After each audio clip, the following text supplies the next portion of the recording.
Hello and welcome back to the What's Left podcast with me, Jamie White. And me, Rob Smith. So Rob, this is our first podcast and I think it's pretty safe to say that we've been pissing ourselves about it, haven't we? But maybe not so much as we have been watching the local election results come in, which has been appalling. But what's your take on sort of what's been going on so far?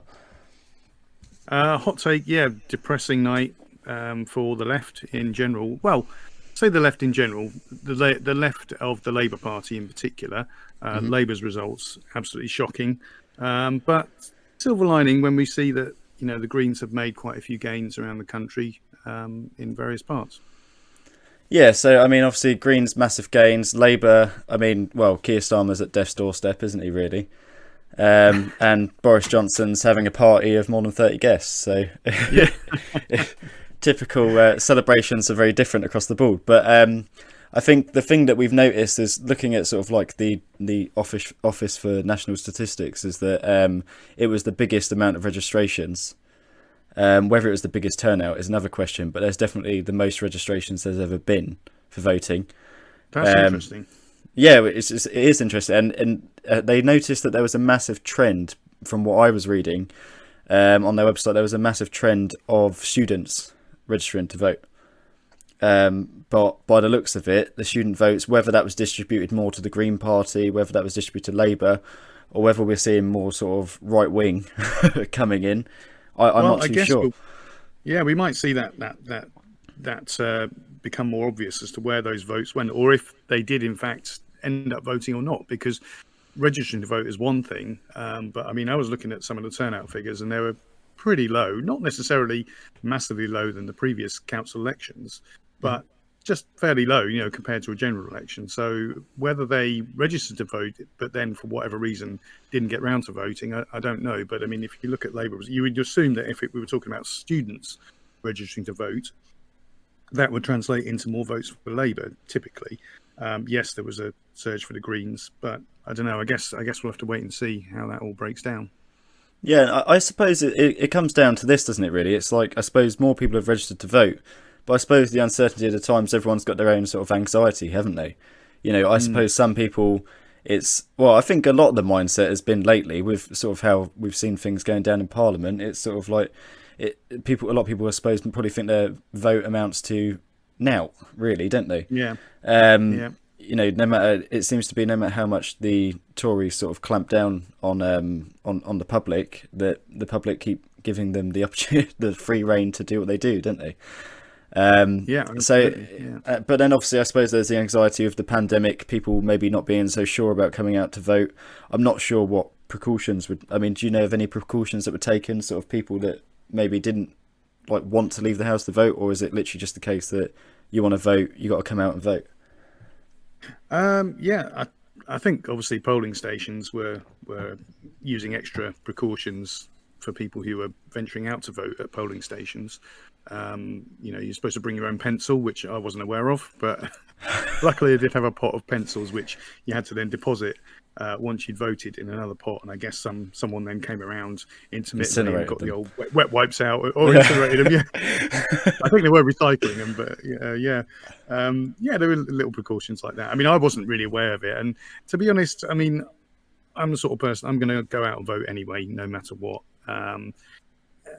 So I think a lot of the older people as well, they see it as their duty, don't they, to go out and vote. So 100%. I wonder whether it might be a generation divide. When we see Tories romping home like this, you assume that again it's the older generation coming out to vote for them, and they will do no matter what.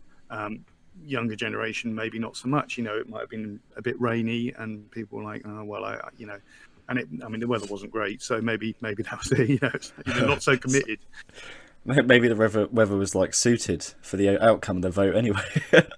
But I think the thing is as well, I think when it comes down to that, it's interesting you say a generational thing, because it's one of these things, I suppose, where sort of, although we do, well, as a younger person, I obviously knock the older generation quite a lot. But I think it's one of these things as well where when you say it's their duty, they did come from a time where maybe things were a bit more displaced. Do you know what I mean? The world that I've sort of been brought into, it's very much I mean, obviously the world is not fine in by any means or by any stretch. No. But from living in the UK as a young person, I wouldn't necessarily see the damage of what's occurring in the world. So it's a very different sort of place to be in. So it's quite easy for, I suppose, for a young person to sit there and say, well, I don't know what the problem is, because it's like, well, do you know what I mean? It's because it's an invisible problem. Yeah, maybe it's also about where you see the solutions coming from. I mean, I can understand a lot of people feeling that solutions to problems can't really be found in traditional, politics, whether that be Westminster politics or local councils. They just don't see that necessarily as being a route to making a difference in the world that they want to see. Yeah, no, 100%. And I think it's got to that point now where, I think we are sort of like at a stagnation, aren't we, really? I mean, I couldn't really tell you. I mean, one of the big issues I think with this whole election, or this local election, has been, is that I couldn't actually tell you what Labour's stance was on anything. No, I don't know if you've had this same sort of view, but it's just, I don't think anyone understands Labour's approach or the values that they have. absolutely not. Hugely frustrating. I don't know. I couldn't tell you any current Labour policies at all, and I follow politics relatively closely, but no, I couldn't tell you anything that they propose. I mean, we've seen them oppose, pandemic a little bit, mostly just support the Tories, and pandemic's been one of the big things, and they have obviously, in the last, I would say, in the last, since Christmas, let's say, we've seen them come out with saying, oh, well, let's have a roadmap and so on. They've challenged the Tories on those sort of things, but when you look at their political positions in general, you couldn't really name any Labour policies, could you? No, absolutely. And this is the problem, isn't it? Is that if you can't, it's pretty obvious, isn't it, with the Conservatives, their stance that they've been droning on about year after year is we're going to get Brexit done, we're going to rebuild Britain, and we're gonna take back our borders and things like that. And it's these little short slogans, I think, that has led people to thinking, well, this is the party for me, this is the anti-progression party, let's go. But obviously the problem you get with Labour is that I honestly, when you look at PMQs, for example, every time you look at PMQs, it's a very calm Keir Starmer laying out what his issue is, and then, would the Prime Minister? And it's like, yeah, but where's the challenge? Do you know what I mean? Where is the debate? Because all it is, I mean, it's typical politics anyway, that you ask a minister a question and the question gets deflected, like he asked him, what was the most recent P&Qs? He was asking him about the who paid for the flat, wasn't it? Who paid for the renovation? Yeah. Right. And Boris Johnson stands up and goes, I'm getting 10,000 more nurses in. And it's like, what, you paying nurses? I don't understand. And it's just this really weird approach where I think Labour has become so cautious, especially after, without going into all the depth of Corbynism, and when Jeremy Corbyn was in sort of charge of the Labour Party, I think Labour have gone to this thing where they saw losses and they've just sort of scurried into a centrist approach, haven't they? But it's not, I wouldn't even say it's centrist, it's more just balancing scales, isn't it? I wouldn't say they're leaning either way, really. I mean, it's quite interesting because when you look at like Labour losses over the year, it's getting pretty consistent now that Labour are losing and losing big, aren't they? Which, I mean, maybe the Green Party will be the next party that comes on top. Who knows? Maybe the whole country be blue. I mean, obviously that'd be the worst outcome for mine and your viewpoints. But when you look back, like Tony Blair, obviously not ideal, but Tony Blair he was sort of meant to be like New Labour, wasn't he? And I think when he had his election wins, it was quite simple because he had a more or less a leaflet with the 5 steps of what Labour were going to do. And it was quite well summed up. And I think his centrist approach worked in the sense that he appealed to both poor and wealthy voters. Because I think the main concern of when Jeremy Corbyn was in, I think the issue was that you had, maybe richer or wealthier people saying, well, I like the policies, I just don't like the tax.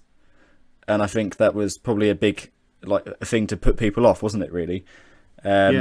Because it's sort of like, well, yeah, no, I think I like the idea of the progression you're making, but I also quite like my money. So it wasn't really, and as I said, now you're at the point where you've got Labour under Keir Starmer, you've got this very genteel sort of approach, haven't you? Where it's like, well, Mm. I'm not going to call you out on that because I worry about the repercussions and the backlash. But I'm going to mention it, and I'm not going to challenge it any further than just mentioning it. Mm. And obviously, I don't want to just sit here and sort of slander everything Labour stands for, because I've been sort of Labour through and through for as long as I can remember. But I think that the party, I mean, this should be definitely a something that they need to take back. I mean, they're already sort of talking about, Keir Starmer's talking about rearranging the top dogs in the cabinet, isn't he? Already got Yeah. rid of, was it the deputy? She was like helping with the campaign. Was it the campaign manager? Yeah, well, Angela Rayner, deputy leader. Yeah, Oh, deputy leader. Yeah. she was yeah, campaign coordinator for this election. So she's basically become the scapegoat for what, obviously they've still got to have a proper post-mortem and determine what it was that lost them so much support, so many seats, and particularly the by-election. I think that's what she's been sacked for, essentially, was the Hartlepool by-election. She's carrying the can for Keir Starmer on that one. But the interesting thing about the I don't know, I didn't actually share this one with you, but there was a poll, or a survey rather, done by, I think it's done by a polling company, but for Channel 4, and they were looking at asking people what were their reasons for not voting for the Labour Party in this election. And the number one reason by a considerable margin was Keir Starmer's leadership. So Or you have lack to look of. at the sacking, lack of, yeah. So you have to look at the sacking of Angela Rayner really as being a scapegoating of her, really just to save Keir Starmer's neck. But for how long? How long can you carry on? I mean, if we see some concrete, policies coming out from Labour, and more importantly, being the right kind of policies, then maybe he's got another chance. But I don't really see. I mean, what I understood about this sacking of Angela Rayner, particularly because it was centred on the coordination of the campaign. What we heard earlier today, and I was looking around to see where I'd seen this story, but they've hired a pollster who's worked for Labour in the past, particularly I think for Tony Blair, for Gordon Brown. She was one of his key advisors on campaigning. And the problem is she's very much in this kind of Westminster bubble. I'd have to look. Sorry, I haven't got the information. I can't remember what her name is. But the optics of it, for one thing, look terrible. He sacked a grassroots Labour politician. She's a Mancunian. Not only her, actually, Lisa Nandy got the sack as well. I'm not really a fan of Lisa Nandy, but again, she's a northern woman, and she's been given the boot in favour of this pollster who is clearly very much a part of that sort of Westminster bubble. And voters, a lot of voters have been saying that turns them off. They want Labour to be representing the grassroots and the heartland areas, and this, the red wall they've lost, and they're putting someone in here to campaign for Labour to try and win back these voters, who is a part of that Westminster bubble. It seems crazy. Yeah, it's ridiculous because, like you say, it is. I think a lot of when I'm talking to people out in public, or I'm sort of talking to my friends and things like that about the Labour sort of stance. That is literally what everyone's crying for: is Labour grassroots to come back. It's just been playing it safe, hasn't it, for too long? I think, like I kind of said earlier, it's like it's got to this point where I think with the losses that they made in the last election, it's just made Labour going to sort of almost hiding, hasn't it? Where we won't propose anything that even slightly leans to the left. We won't even propose anything that leans to the right, because we want the Labour Party to stay. And it's sort of like their main goal seems to just be keeping Labour alive, as opposed to just standing up for what Labour's values are. Yeah, and some of the things they've done are just so superficial as well. I mean, the memo, I think, that went out from, I think it was leaked, when they were talking about needing to embrace the British flag and things like that. I mean, that's not what people want. People want, they want to hear about jobs, about industry being rebuilt, and policy, concrete policies. They don't want people just waving the British flag as, in this sort of pathetic symbolism. I mean, it's so superficial, isn't it? Well, I think they probably got the sort of inspiration from Boris Johnson pinging off his bungee cord. Yeah. If you remember, with Well, his helmet on, getting yeah, yeah. Brexit done But with his waving his Union Jacks. that's And that's a game the Tories can play, but that's not. It's just it's not.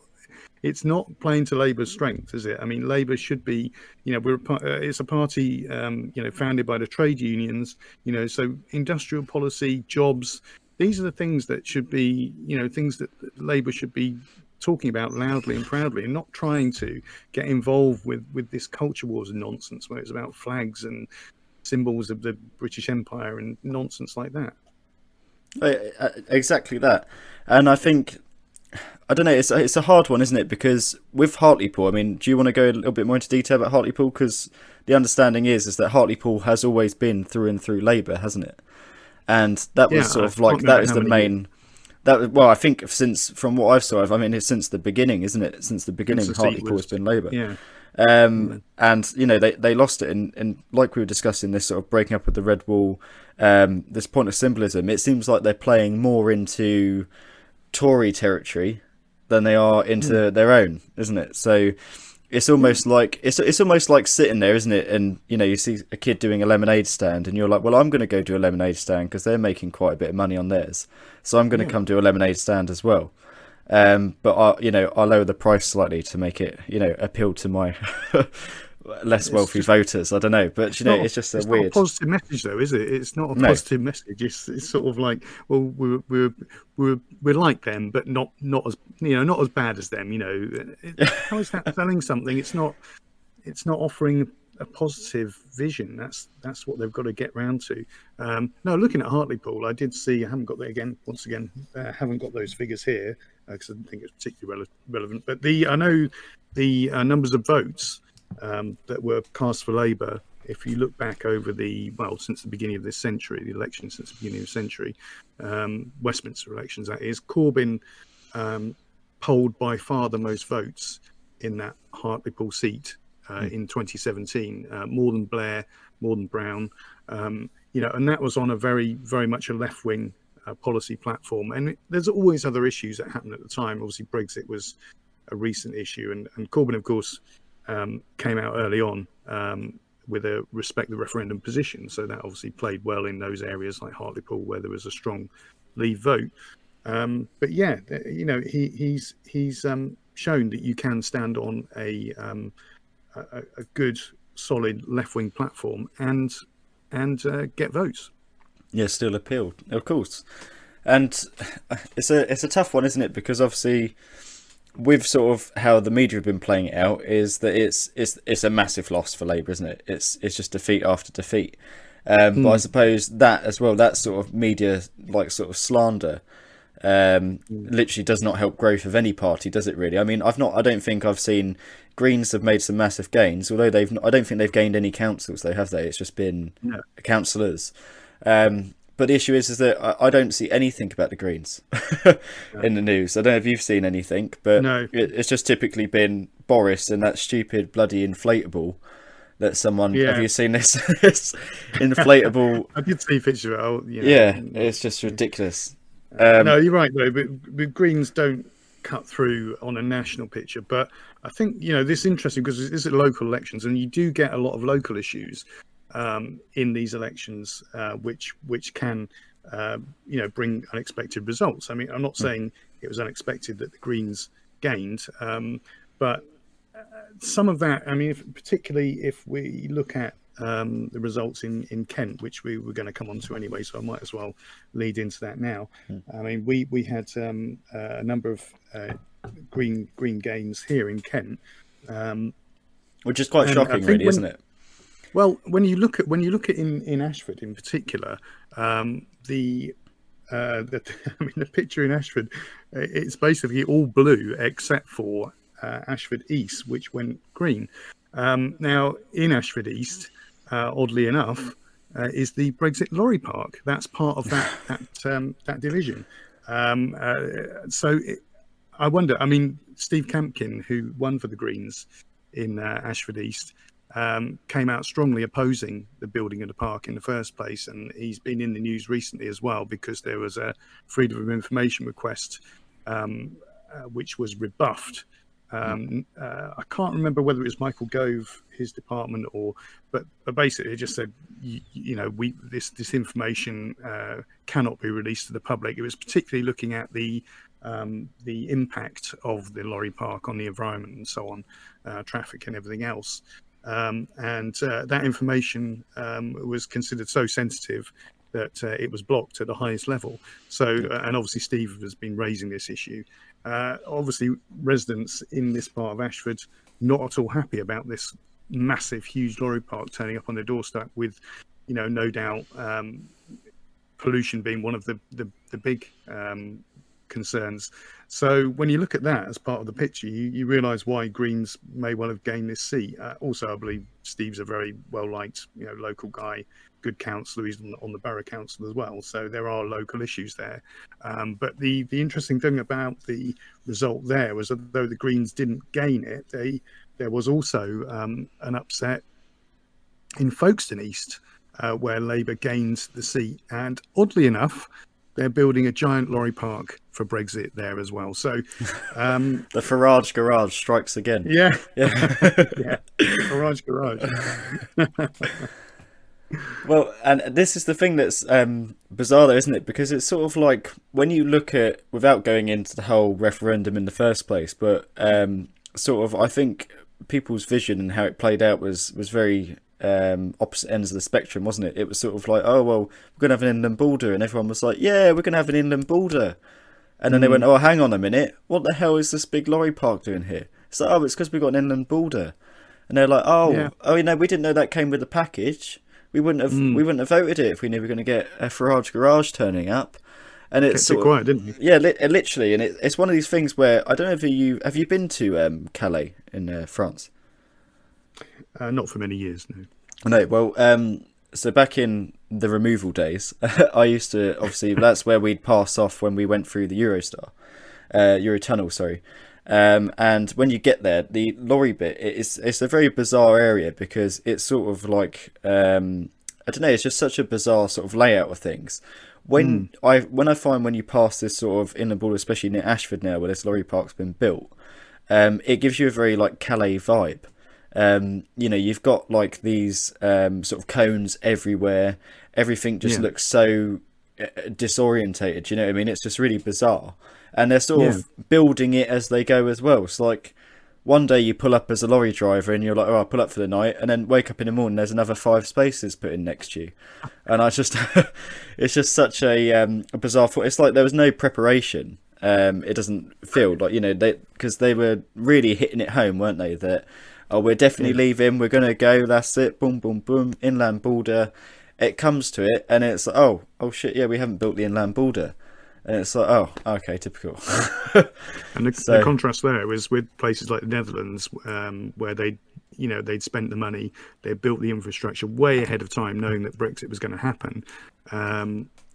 Whereas in the UK, it was left very much to the last minute. I mean, after we'd actually left the EU in January 2019, that was only when things started to happen. And I know there was, funding put aside as well for development in Dover, which I think at the point at which we left, the transition period ended in the 31st of December last year, the pot was still there and money hadn't been touched, and nothing had happened, nothing had started. So it's, it was well behind schedule. But it was sort of dropped on people in this area. So we're seeing there, obviously, local people who are seeing the negative aspects of Brexit. Brexit, to a large extent, has not really kicked in. We haven't seen the effects of Brexit yet, because the grace period on imports, for example, was kicked down the road. That's still in place, so the new checking regime, hasn't really started.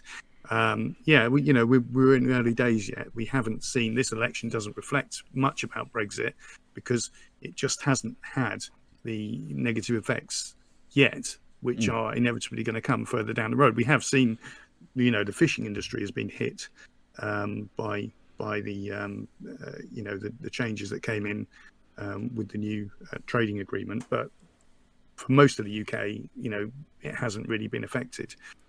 So this is just, perhaps early warning signs of what's to come. We've seen where these lorry parks have been built. People are not happy. As the effects of Brexit become more obvious, that effect presumably will spread. Oh, yeah, no, absolutely. And I think this is the point we're at where, like you say, because this the result, obviously, early days of Brexit, it's not really been touched yet. You'll probably find that maybe next local election that will speak for itself, won't it? Because we'll be far enough in then that I think you'll start to notice people start to feel the pressure and the weight of leaving the union. And obviously, this is once again early days anyway, because we don't know what It might be that we are, it is all leprechauns and rainbows and there's gold, pot of gold at the end of it all, or it might just be disaster. And judging by sort of the current leadership of the country, I'd imagine it's going to be more disaster than a pot of gold. I mean, the pot of gold may be for them, but maybe not so much for the rest of the country. But it is a valid point to bring up that obviously, if you're finding these areas changing, that definitely must have been a sort of a driver of, well, there's a lorry park here. You never told us you're going to build it here. We brought our house wanting to look across at the lovely view, and now they're looking at John in his lorry picking his nose at 3 a.m, smashing his hull. Yeah. So it's an interesting sort of concept, and obviously I'd presume that areas that probably haven't been touched by this, it's probably, well, I mean, the results probably forever change anyway. But areas that probably haven't been affected yet, they probably just voted in their sort of typical fashion. Yeah. Yeah, I would say so. I think the other thing to mention about Brexit as well, when we're looking at these elections, there was some data which I think I found this on the BBC, which had looked also at the Brexit effect on voting in this election. Obviously, Brexit, is just to a large extent over and done. We left in 2019, 2020, and then end of 2020, we ended the transition period. So, and the trade agreement's been done. Brexit largely is over. However, it looks as if people are still voting along Brexit lines. So, what they showed was that in strongly Leave voting areas, the Tories, the vote was swinging to them by around 4 or 5 points. Strongly Remain voting areas, in this council election, we're still seeing a swing towards them, of a similar percentage. So there's a clear effect in this election we're seeing where Brexit is still having an effect, and why that would be. Well, if you look at where Labour's vote is collapsing in the northern heartlands, they're obviously very strongly Leave voting areas, and the fact that you've got someone who's identified as an arch Remainer leading the Labour Party is probably again another good reason for that. As to why the vote is moving towards Labour in Remain areas. Again, is it to do with Starmer? I mean, they haven't really offered anything to Remain voters. In fact, I think the current Brexit position, as far as Labour is concerned, the Labour leadership is concerned, is that it's a closed issue. They're not interested in talking about Brexit anymore. They're not interested in talking about Remain. In fact, they haven't really put any challenge across to the Tories on Brexit at all, which is just another example of the deficiency in the current Labour leadership, because there's plenty of ground on which they could have been challenging the government over the agreement that they made, the effects. I mean, I think they've raised. In fact, I think the SNP have raised Brexit on far more occasions in PMQs than Keir Starmer has. So they're very deficient in that. Yet there still seems to be this alliance from people who voted Remain with Labour, and they're obviously still voting for Labour in those areas. You know, and I think the big thing with that though, isn't it, is that yeah, Brexit is just a hush topic now, isn't it? It's if you talk about Brexit, you're a Ramona, Mm, and you know, if you voted for Brexit, then you are the saviour of the Union Jack. mm, And it's just this bizarre thing where I think Brexit is such a big argument still, and it's a big topic for discussion because ultimately it's going to be the potentially the undoing of the union. So while we're mm, talking about let's pull, you know, let's get pull Wales together, let's pull us all together, you know, we're gonna that bit of national pride, you know, and it gets to this mm. point where it's like, well, SNP just had a massive majority, almost an overall majority, didn't they, in Scotland? And Yeah. SNP have made their stance very clear. Nicola Sturgeon, minus all the dramas that have been going on, has still pulled through. And the clear message is that she will give Scotland that independence referendum again. And it's going to be, I mean, I think it would be not necessarily amusing, but I mean, imagine having Scotland as part of the EU and the rest of Mm. England not part of it. That Yeah, small I know. little Yeah. clutch of EU territory in it, and it's. I think, you know, when they talk about pulling the union together, I mean, Boris Johnson's stance has been pretty relentless because he's pretty much just outright said that, oh, I will not let you have another referendum, and it's Mm. like it's bizarre, isn't it? Because it's sort of the similar stance that was taken over Brexit. It was you voted, and even David Cameron put his hands up and was a bit like, "Well, I wish I never started all this."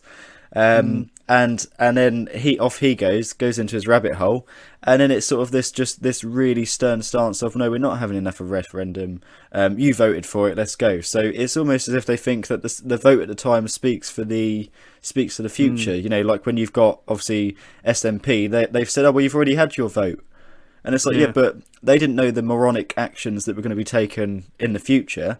So maybe they want to have Mm. a vote again, and the Yeah. country will decide. And if it was enough of a majority for Brexit to happen, where it was literally, I mean, marginal, wasn't it? Absolutely marginal.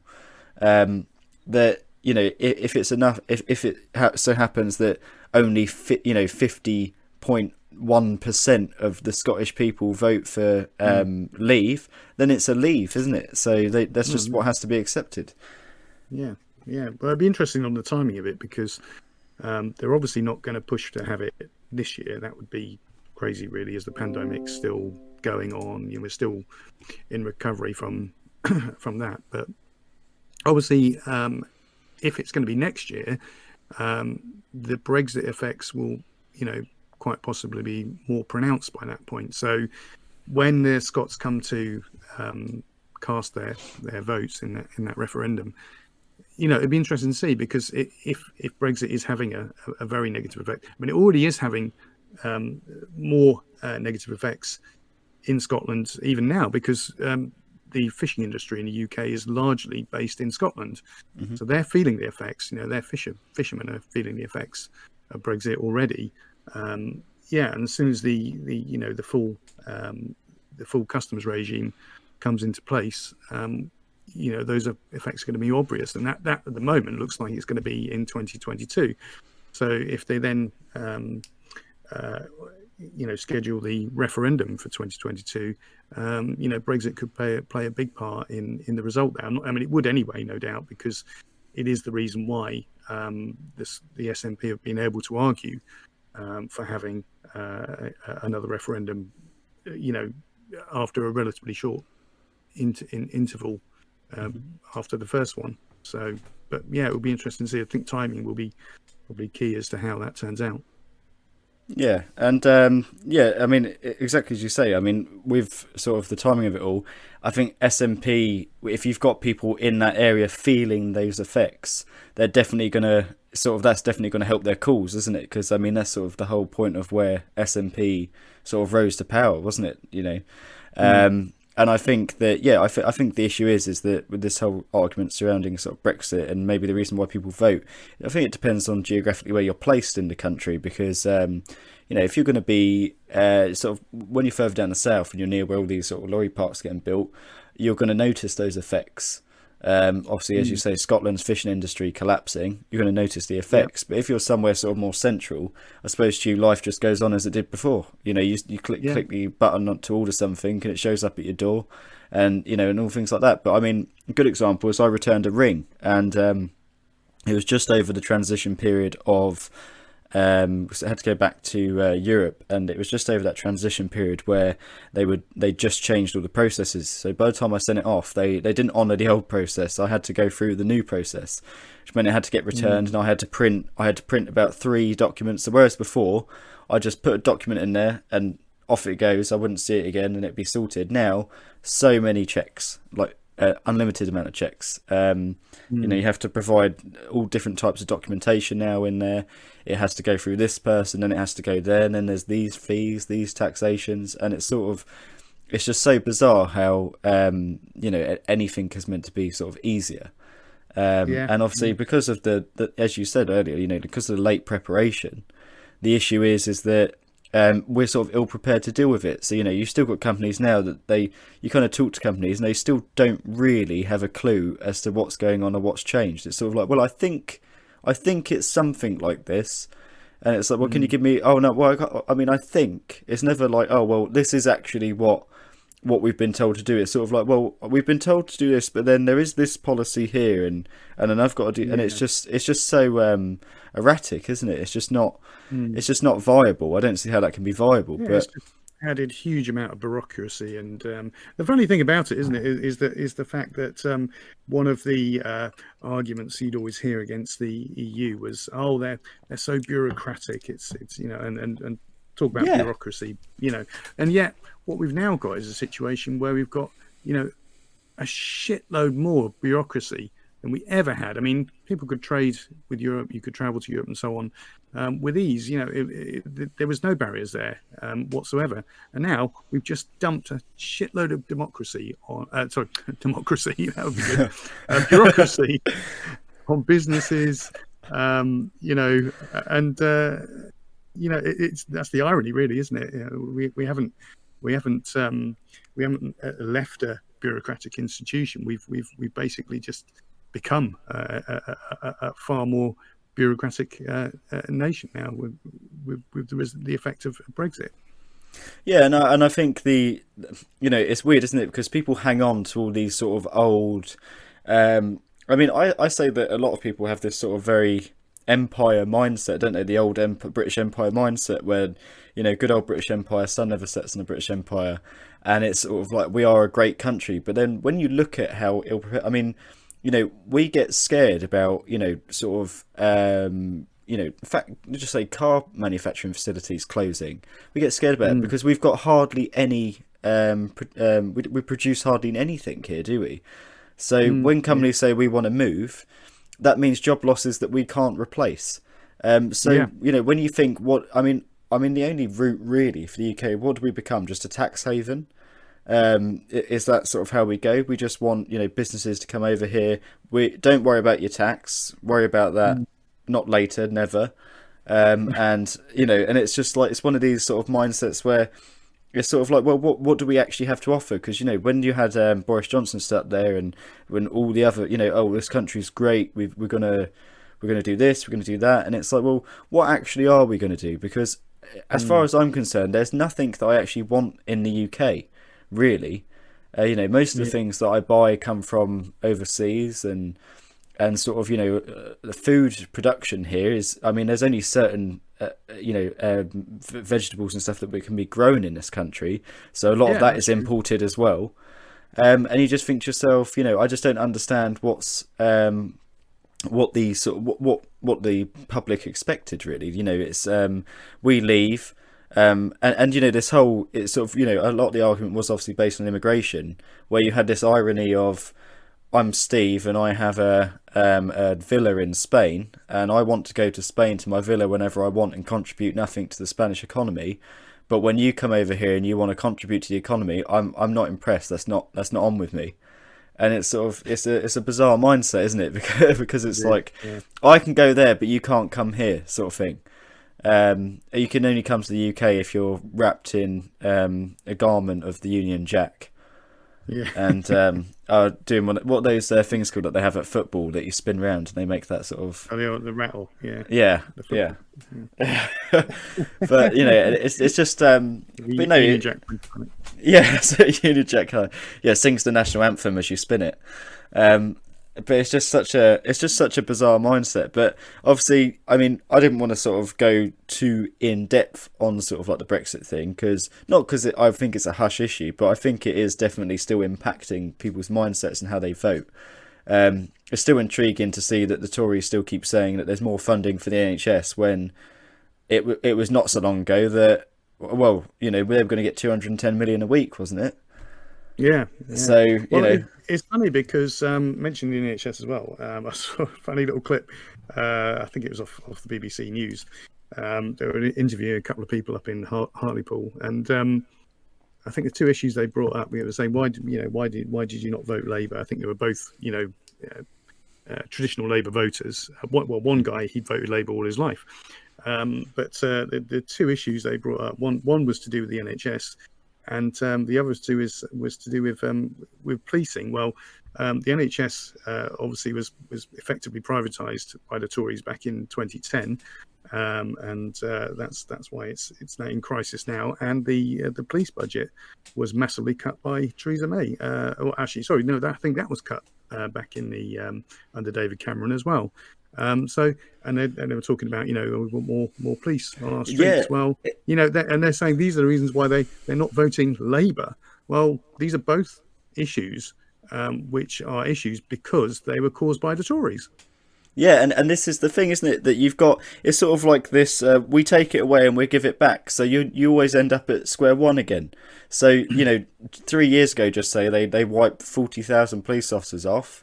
I'm not saying that is a real statistic, but just as an example, 40,000 police officers, off they go. And then a few years later, in the present, they're saying, "Oh, we're going to get 40,000 police officers." And it's like, well, of course you are, because you just like that's what we're back at square one again. This is where we started. This is where we were a few years ago. If I remember, the force was reduced by something of around the figure of around 30,000, and I think even today they have obviously recruited. It was one of their pledges was to increase police numbers, but I think even now we're 10,000 still bobbies around, on the beat. I think we're around 10,000 fewer, than we were in 2010. So that shows, and that's not down to the local councils at the end of the day. That's police budgets are set by Westminster, so it's down to the Tories who have been in control in Westminster for the last 11 years. But it's just bizarre to see people then saying, "Well, we want to change from Labour," as if it's got anything to do with Labour whatsoever. And 100%, because you've got these. It's the irony, isn't it? Really, it's like, well, Labour aren't going to resolve the issues, and it's like, well, who made the issues? Well, I mean, it couldn't have been the Tories, could it? I mean, they've only been in power for 11 years. Yeah. And it's sort of like, I don't understand the mindset, because it's sort of like, we want change, but we don't want it just yet.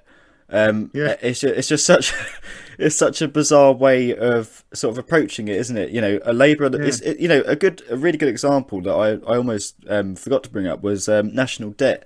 One of the big ones that Tories like to hit home, or let's just nicely, the Conservatives, sorry, are that they like to keep going on about Labour are going to spend your money, recklessly spend your money. And when you look at the national debt, I mean, I don't know about you, but it was pretty level pre-2009. It was, it wasn't going up massively, it wasn't going down massively. It was fairly on a level. When the Tories sort of were like, "Oh, well, we've really got our teeth into this now," the thing you find now is that you've got just tons and tons of national debt. I mean, when the pandemic came along, you had the Tories obviously saying, the debt is X amount because of the pandemic, but pre-pandemic it wasn't far off. It was going to hit that figure anyway, within at least the next couple of years or so. And it's just such a really, really bizarre way of how the Tories seem to engage with people, because you're getting to this point where these are the people that are sat here struggling the most, and they're saying, "Oh, don't worry, because Boris will help me out."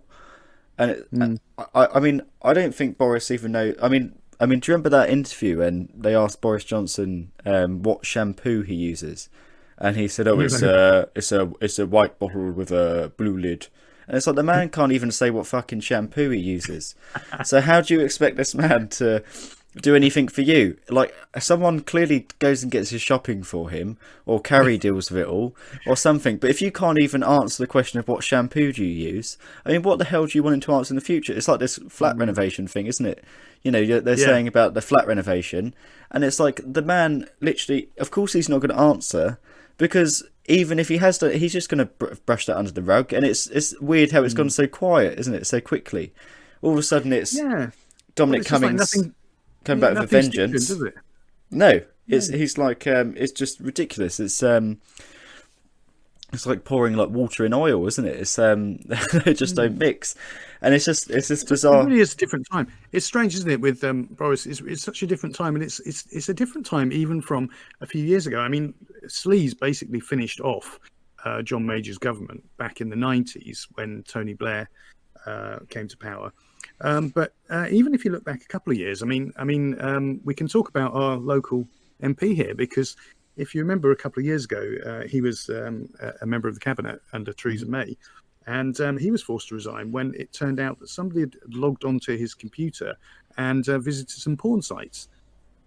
Which, you know, when you look at it in perspective, I mean, you look at some of the scandals which are, you know, engulfing the Tories, and which they're just shrugging off today. I mean, that's small beer, isn't it? Really, you know. Okay, it was. Well, they don't even know, you know, if it was, you know, whether he was on the clock as such. But you know, it's well, certainly on some sort of clock. He neither denies nor admits. Yeah, but.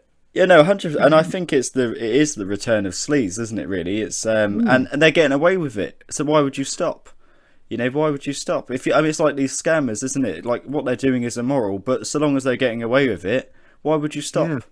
It's just it's incredible, isn't it? Because the British public's sort of mindset that they're getting scammed more or less by their own government, and they are absolutely lapping it up. It's clear corruption, isn't it? I mean, compared to Damien Green possibly it's not even being hidden, is it? It's not. It's you know, and they're calling this tittle tattle, you know, about who paid for the wallpaper, but it's not. It's actually important because it does indicate a trend in this government, and it's indicative of a trend, along with other things that we've seen. You know, these contracts for PPE and so on going to mates. It's very much this sort of cronyism that's at the heart of the Tory government. It's part of that. So for that reason, it's not tittle tattle. Whereas, whether someone, you know, cracked one out, you know, on his official work laptop, it's not on the same scale, is it? No, not at all. No, I mean it's a massive difference between wallpaper and sort of paste, isn't it? But it is just appalling. But the thing is that I don't know. It's this really, really weird mindset, and like we say, like corruption is just absolutely. It's like the tumour that is currently over Westminster, isn't it? And you've got to this point now where, like we say, it's not even being hidden. You know, I mean, Boris Johnson, could he give a toss whether it is found out that his wallpaper was £850 a roll? And did he pay for it? Did the electorate pay for it? Whatever. He couldn't care less, could he? Because what is actually going to happen? I mean, the outcome will be that he'll say, right, I'm introducing a new bill where you're not allowed to investigate electoral spending, or something like that. You know, and it's just, and people would be like, well, it's the right thing. Yeah, as I understand it from the inquiry that is taking place, he will then have the final say anyway on any action that might or might not be taken. So yeah, you know, it's like one way, isn't it? The Prime Minister's corrupt, and you know that we think there's corruption here. So, Prime Minister, what do you think is going on?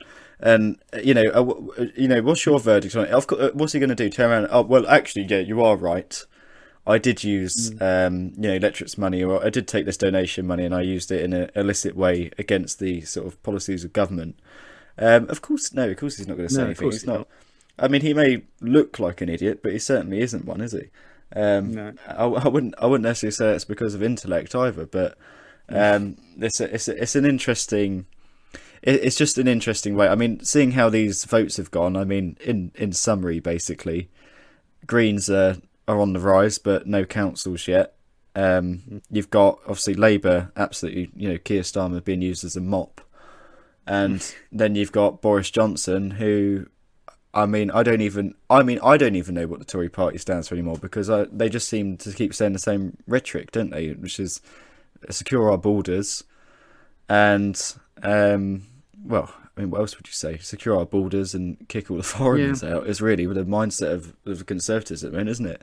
They're I think talking we're about, in an putting era them. of Sorry, go on. we're in an era of populism, aren't we? And so I think what you see from the Tories is that they're in even before sort of Johnson came to power. We started really with referendum, and we're in an era now where what they do is pursue populist policies, and that is their policy. So they don't really have a general plan for for the long term or anything like that. It's just a case of let's go with what is getting us votes, essentially, isn't it? It's populist policies. They know that immigration is something that pushes people's buttons. So let's obviously bring in new laws to crack down on that. Look at the I think in coming podcasts we're going to have a look in more detail at the police and crime bill, but there's another example of a piece of it's not a piece of legislation that's come out of any